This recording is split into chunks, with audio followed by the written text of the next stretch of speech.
Buenas tardes, buenas noches, buenos días, depende en qué momento vean este video.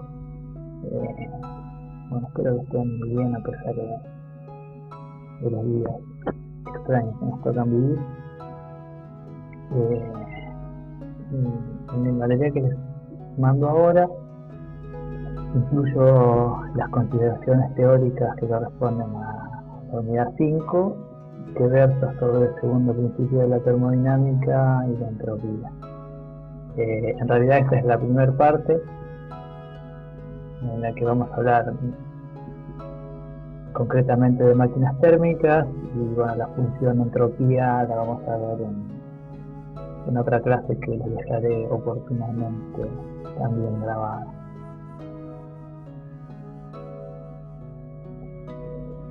Bien, y que vamos a hablar sobre máquinas térmicas. Así que definamos qué es una máquina térmica. Una máquina térmica es cualquier dispositivo que, operando en ciclos, transforma calor en trabajo. ¿Sí? Es decir, supongamos este es un esquema de una máquina térmica.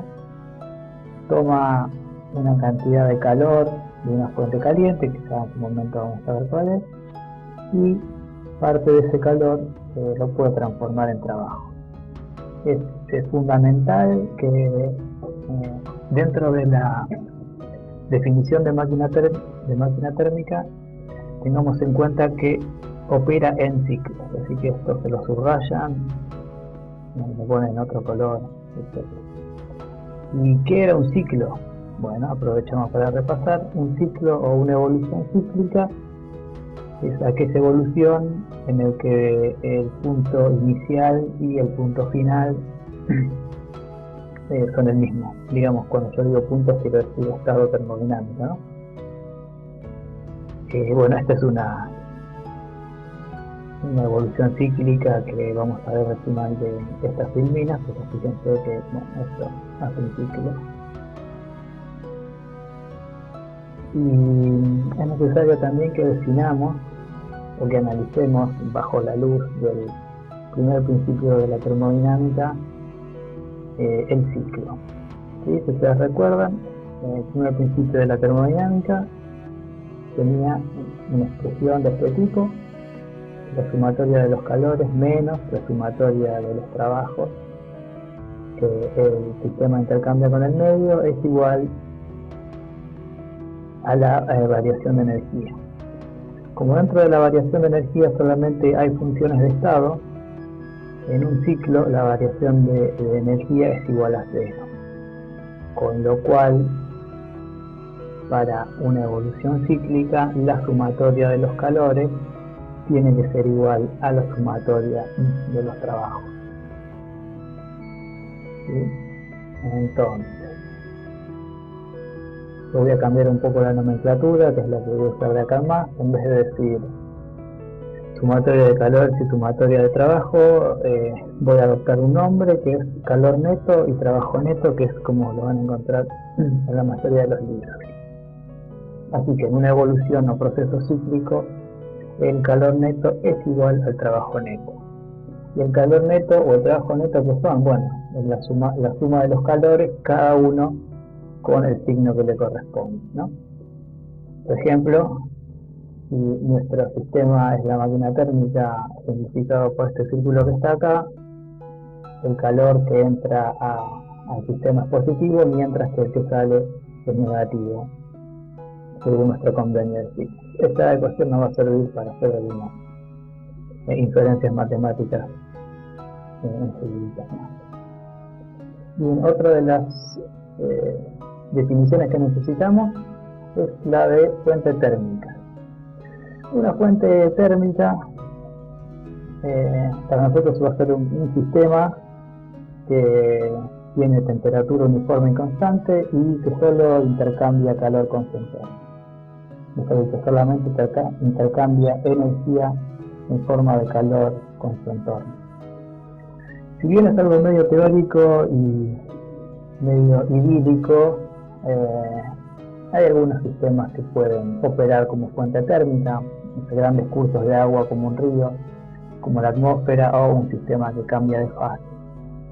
No por más que nosotros saquemos calor de la fuente de la atmósfera, no vamos a modificar la temperatura de la atmósfera con el calor que nosotros usemos.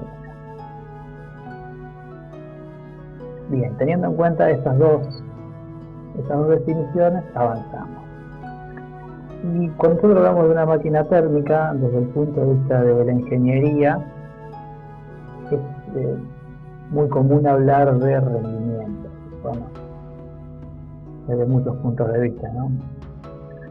Pero a nosotros nos interesa de la parte de ingeniería química y vamos a definir así como muy genéricamente el rendimiento como lo que se busca obtener dividido lo que se gasta. En el caso de nuestra máquina térmica, se busca generar un trabajo, ¿sí?, a partir de una cantidad de calor. De acuerdo a nuestra nomenclatura, el trabajo que nosotros queremos obtener es el trabajo neto y lo que gastamos es este QC. Yo le puse QC ¿por qué? Porque viene el Q de la fuente caliente. O sea, esta fuente va a tener temperatura caliente T sub C y este Q va a ser Q sub C. Me van a escuchar decir algo que parece una pavada. Yo a veces los menciono como calor caliente y como calor frío. Pero bueno, ya saben que este QC o calor caliente es el que viene o va de o a la fuente caliente y el Q frío o el QF a la fuente fría. Entonces definimos el rendimiento como lo buscado sobre lo gastado. Esta letra griega es eta y definimos el trabajo neto sobre lo que gastamos, es este QC, y a su vez el trabajo neto, como definimos en esta ecuación, lo podemos expresar como la diferencia entre QC y QF, con lo cual eta, nuestro rendimiento de la máquina térmica, va a tener la forma 1 menos QF sobre QC. Bien, vamos ahora a mirar y hacer un análisis sobre este Q, QF y QC, porque a partir de ahí es que sale uno de los dos enunciados que vamos a ver de la segunda ley de la termodinámica. Yo bien podría decir, bueno, ok, yo podría obtener una máquina térmica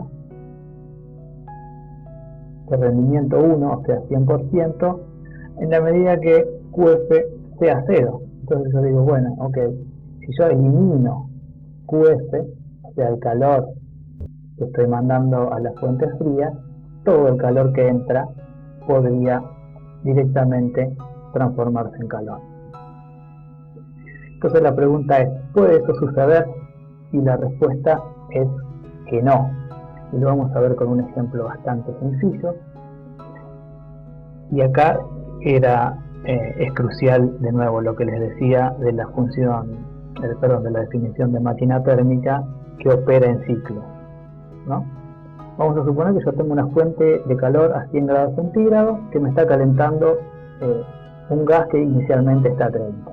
Vamos a suponer que entran 100 kilojoules de energía en forma de calor, de manera tal que este cilindro pistón se expande de manera tal de obtener 15 kilojoules de trabajo. Ahora bien, si yo quiero volver a mi estado inicial donde el gas está a 30, no puedo poner una fuente a 100, porque si mi gas está a 90, nunca va a salir una cantidad de calor tal que permita que mi gas se enfríe y vuelva a su estado inicial. Así que es necesario que, si yo quiero que mi sistema vuelva a su estado inicial, ponerlo en contacto con una fuente fría. ¿Sí? Entonces, y acá viene el primer enunciado, que es el enunciado de Kelvin-Planck, y dicen que es imposible que un dispositivo que opera en ciclos interactúe únicamente con una fuente de calor, como lo acabamos de demostrar. Recuerden que las leyes no se demuestran, sino que son producto de la observación, y la segunda ley de la termodinámica justamente es una ley, así que esto no tiene más demostración que la observación de los procesos que ocurren. Así que toda vez que haya una máquina térmica que opere en ciclo, sí o sí tiene que estar en contacto con como mínimo dos fuentes. Y acá viene el otro enunciado. Pero antes de meternos al otro enunciado, vamos a decir que el enunciado de Kelvin-Planck está relacionado directamente con lo que nosotros llamamos máquinas térmicas. Y quiero hacer hincapié en esto porque en realidad el siguiente enunciado, que es el enunciado de Clausius, está más bien relacionado con las máquinas frigoríficas o las bombas de calor, que ya vamos a ver qué es cada una. El enunciado de Clausius dice que es imposible que un dispositivo cíclico funcione de tal manera que el único efecto sea transferir calor de un cuerpo frío a un cuerpo caliente. O sea, es el resultado también, de nuevo, de una observación, y es lo que nosotros vemos a diario. Si tenemos un cuerpo frío y un cuerpo caliente, el sentido de la energía es del cuerpo caliente al cuerpo frío y no viceversa. Es decir, no puede existir una máquina térmica que solamente lleve calor de un cuerpo frío a un cuerpo caliente. Pero no dice nada si aparecen otros efectos. Y es decir, esta máquina tal como está es imposible. Pero el enunciado de Clausius no dice nada acerca de otros efectos. Así que esta máquina tal como está permitida por el enunciado de Clausius. De hecho, es lo que se llama una máquina frigorífica.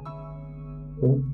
De un cuerpo frío se saca una cantidad de calor QF y se lo lleva a un cuerpo caliente, entregando una cantidad de calor QC y gastando una cantidad de trabajo. O sea, en este sistema, a diferencia de la máquina térmica, el trabajo no se genera, sino que se consume. Y bueno, de hecho este es el principio de funcionamiento, como les dije, de las máquinas frigoríficas o bombas de calor.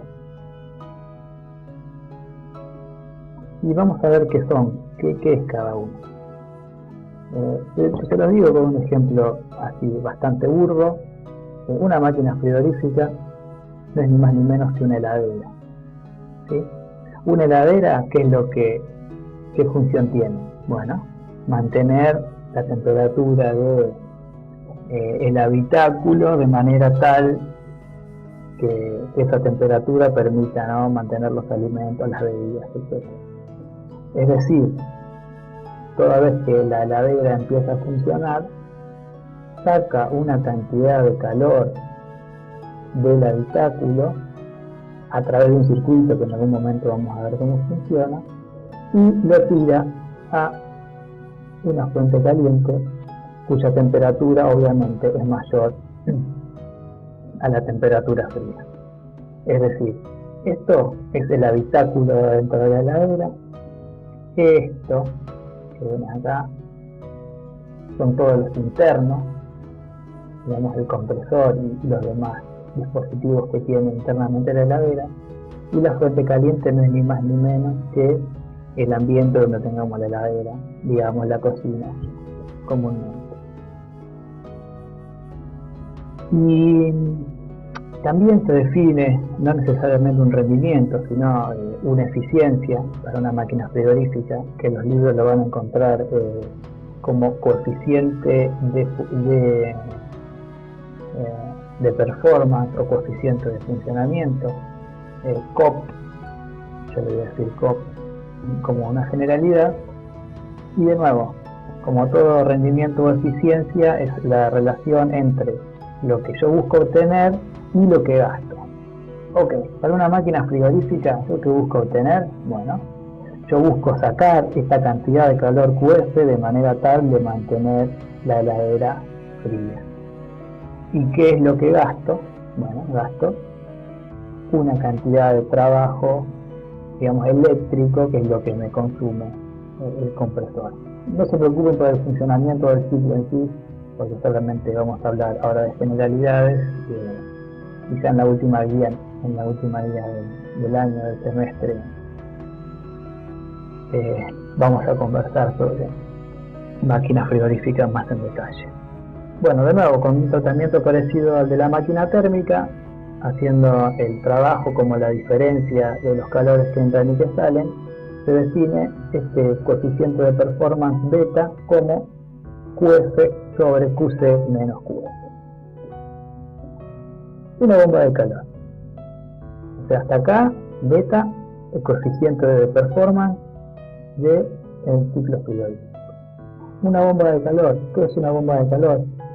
Una bomba de calor es, no se me ocurre otro ejemplo que el split, ¿no? Frío-calor, obviamente cuando funciona en calor.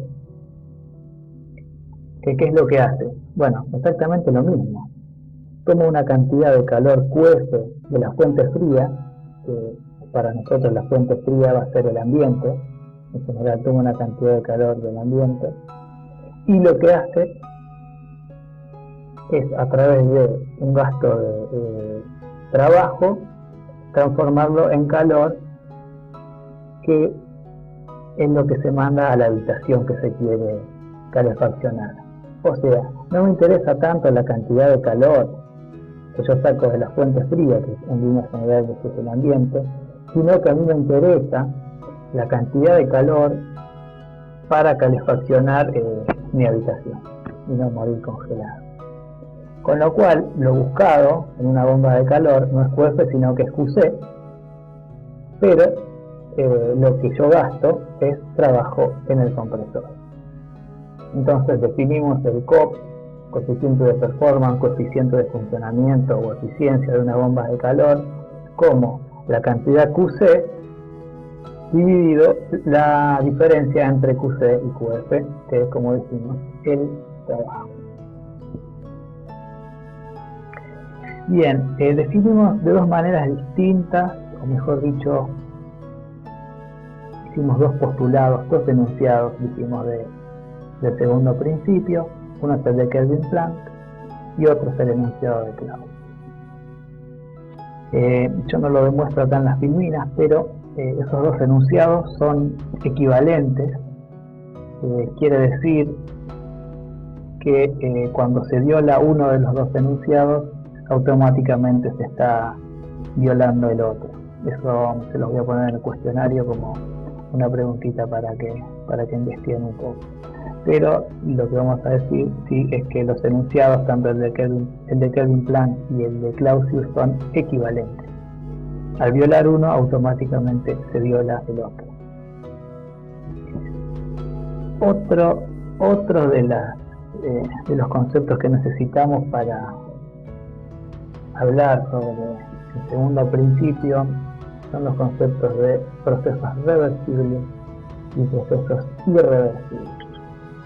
Vamos a decir primeramente que un proceso reversible es una idealización que sirve únicamente para hacer unos análisis y comparar. El proceso reversible no puede existir, y de hecho no existe en la realidad. Vamos a dar la definición, sin embargo. Un proceso reversible, un proceso es completamente reversible si en cualquier instante durante el proceso, tanto el sistema como el medio pueden ser devueltos a sus estados iniciales. Y acá yo les pongo algunos ejemplos. Una tobera en la cual el fluido se acelera, que está unida a un difusor en la cual el fluido se desacelera, hipotéticamente puede ser un proceso reversible si no hay rozamiento entre el fluido que circula por adentro del dispositivo y las paredes del mismo. Otro proceso reversible bien podría ser el péndulo, un péndulo en la medida que no haya rozamiento entre justamente el dispositivo y el medio. y otro dispositivo más que es el famoso cilindro pistón, en la medida que el cilindro entregue trabajo puede almacenarse en una rueda, al final de la cual puede volverse a comprimir el gas, porque el trabajo que entrega puede almacenarse acá. Así que son procesos teóricos que no se alcanzan en la práctica, pero sí nos sirven para nuestro análisis. Bueno, bien, nuestras condiciones de reversibilidad son dos. Primero, que no existan efectos disipativos. Cuando yo les mencioné acá cada uno de los procesos, les dije claramente que no tenía que haber ni rozamiento acá, ni rozamiento acá, y también agrego que no debería haber rozamiento entre el pistón y el émbolo. Y además, el proceso, o todos los procesos, para que sean reversibles, tienen que ser cuasi estáticos. ¿Sí? Como en la realidad nunca se cumple ninguno de estos dos. ¿Por qué? Porque siempre hay efectos de rozamiento y siempre los procesos son no cuasi estáticos. Es porque no se mueven en diferenciales muy chiquititos, sino que los procesos suceden. Decimos que todos los procesos reales son irreversibles.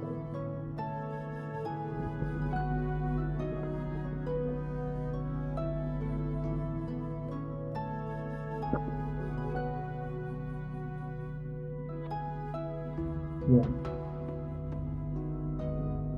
Podemos definir un proceso irreversible directamente diciendo que el proceso irreversible es aquel en el cual se presenta alguna de las irreversibilidades que estoy listando acá. Fíjense que estas irreversibilidades están relacionadas directamente con la ausencia de procesos no cuasi estáticos. ¿Sí? Bueno, acá hay otras irreversibilidades también, como por ejemplo el rozamiento, que yo no lo puse.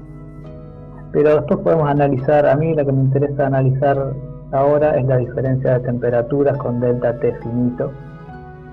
¿Sí? Para que un proceso, habíamos dicho, sea cuasi estático y cumpla con la condición de reversibilidad, o cumpla con una de las condiciones de reversibilidad, el delta T, la diferencia de temperatura entre dos cuerpos o dos sustancias tiene que ser diferencial. ¿Sí? Tiene que ser diferencial para que los procesos sean infinitesimalmente, o mejor dicho, ocurran infinitesimalmente, y se suponga que cada diferencia de estado esté siempre en equilibrio. Cuando hay un delta T que no es diferencial, sino que tiene un valor determinado, aparecen los procesos no cuasi estáticos y el proceso deja de ser reversible. Bien, otras irreversibilidades son las que ven acá: estrangulamiento, reacción química espontánea, disolución, mezcla de dos gases. Como les dije, vamos a hacer hincapié luego en esta diferencia, en esta irreversibilidad y en la fricción oportunamente. Es también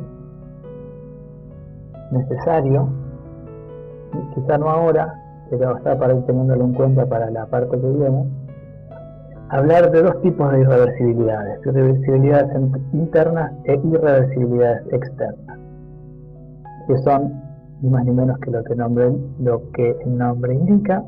Las internas son aquellas que se producen dentro de la frontera del sistema, mientras que las externas son las que se producen en las fronteras o afuera del sistema.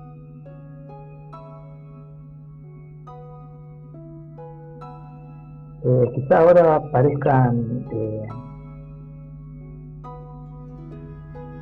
puntos, digamos, desacoplados, pero tengan un poquito de paciencia, que al final de las filminas les voy a hacer un mapa, o mejor dicho, ya he hecho un mapa en el cual van a ver cómo se conectan todos los temas unos con otros.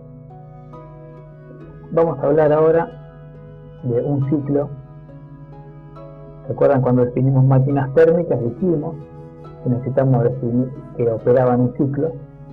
Bueno, entonces el primer ciclo que vamos a analizar es el ciclo ideal, y se llama el ciclo de Carnot. En este caso va a ser el ciclo de Carnot de potencia.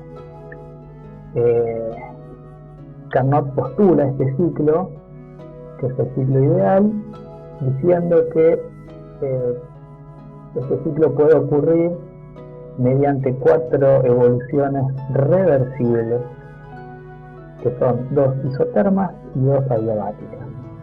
Nuestro diagrama P en función de presión en función del volumen específico. Las isotermas están dibujadas de 1 a 2 y de 3 a 4. Y fíjense que las adiabáticas tienen una pendiente mayor y son las evoluciones 4-1 y 2-3. Quizás sea un buen ejercicio en este punto para ustedes poner un poquito de pausa, o poner pausa, no un poquito, en estos videos, y analizar los valores de n, el coeficiente politrópico, y ver si las pendientes de la isoterma y de la adiabática coinciden con las del gráfico. Ya les digo que sí, pero este análisis no va a estar de más.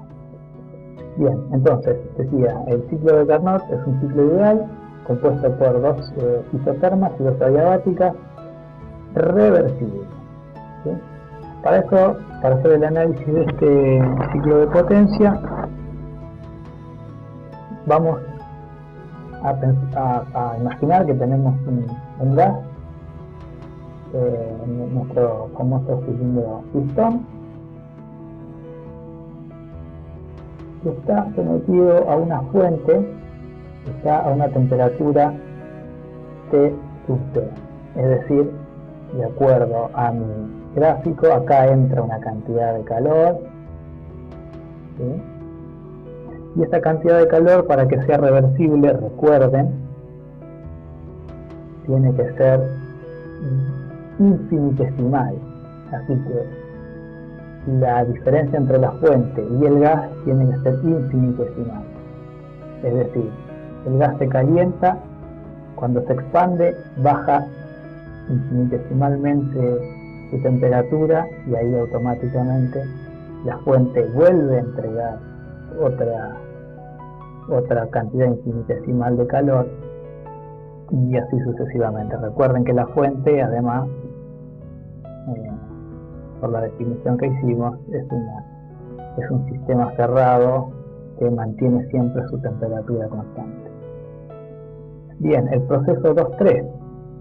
Bien, ahora vamos a pensar que movemos nuestro sistema cilindro-pistón a una base completamente aislada, de manera tal que el cilindro se expanda adiabáticamente. Adiabáticamente, recuerden que significa sin intercambio de calor con el medio. En una evolución posterior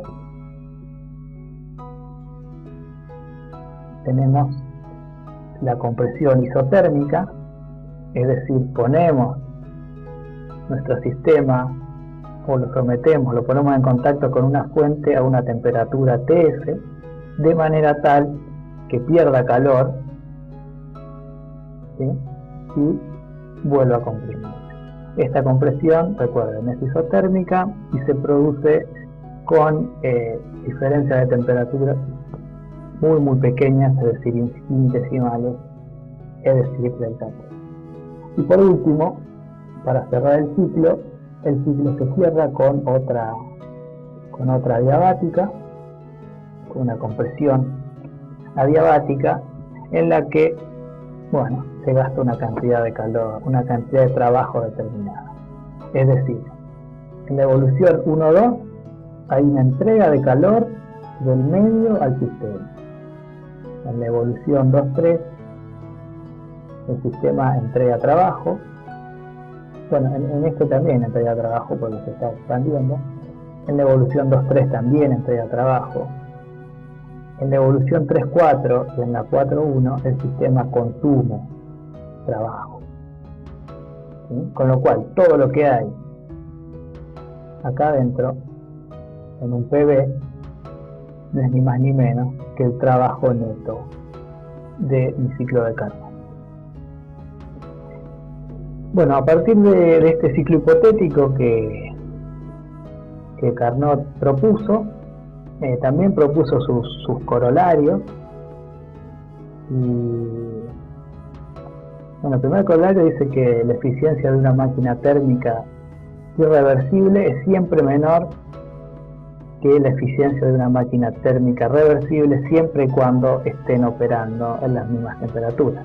Lo cual es lógico, ¿no? Porque si habíamos dicho que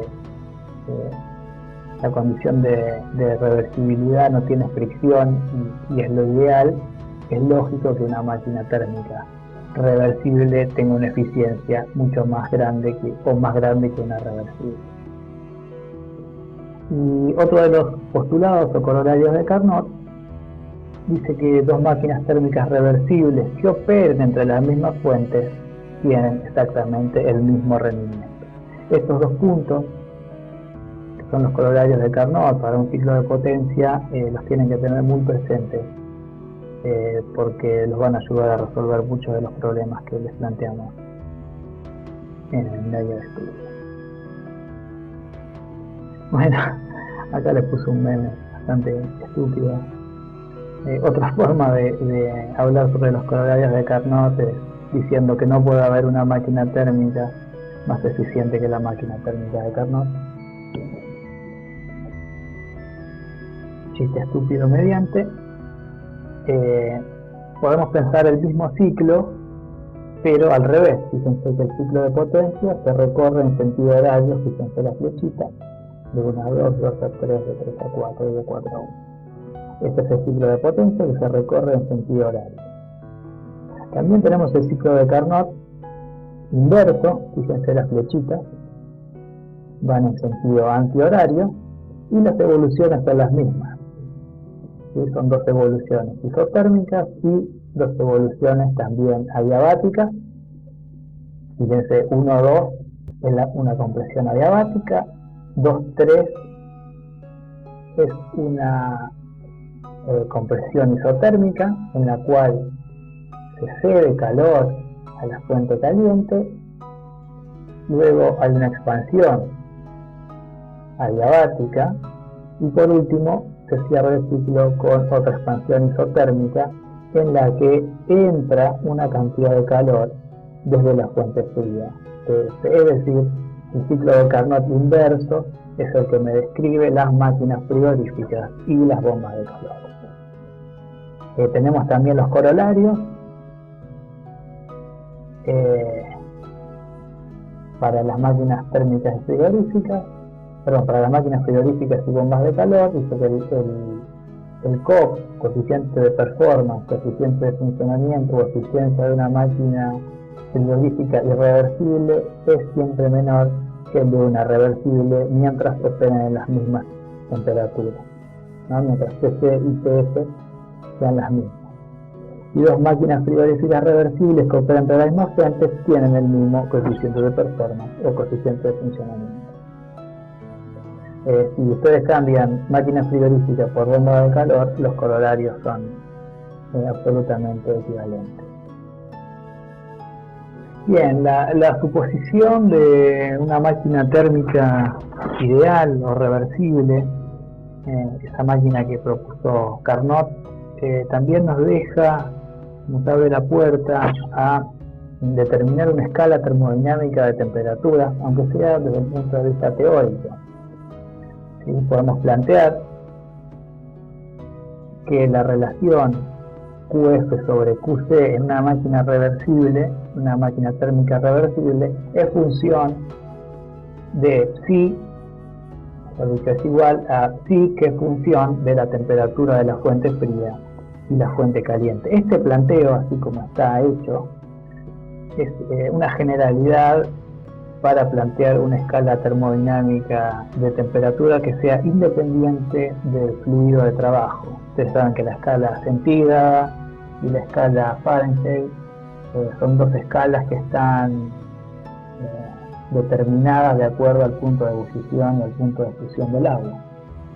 Bueno, de esta manera una escala termodinámica de temperatura, una escala termodinámica de temperatura puede definirse, por lo menos teóricamente, con una máquina térmica. En particular hay una escala que es la escala de Kelvin, y Kelvin dice que, bueno, que directamente la función psi no es ni más ni menos que la relación entre la temperatura de la fuente fría y la temperatura de la fuente caliente.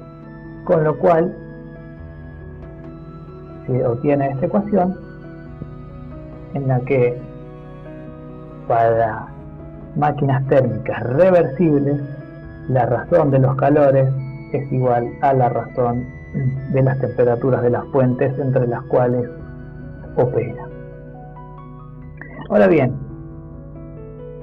desde el punto de vista práctico no se utiliza una máquina térmica para medir la temperatura, sino que se utilizan obviamente termómetros de mercurio, de alcohol coloreado, que están,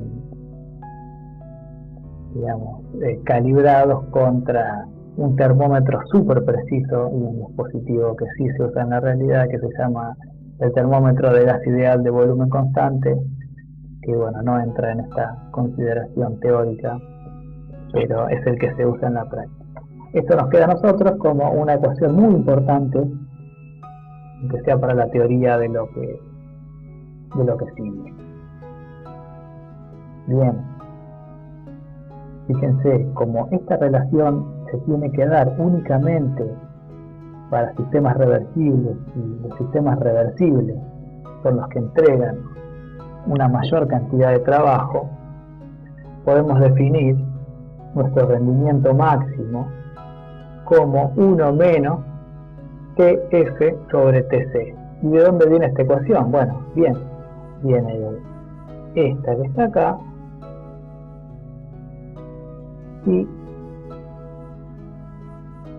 fíjense, ¿no? De esta ecuación 2, de acuerdo a lo que vimos de la escala termodinámica de Kelvin, QF sobre QC para una máquina reversible es igual a TF sobre TC, por lo cual se obtiene que el rendimiento máximo es 1 menos TF sobre TC.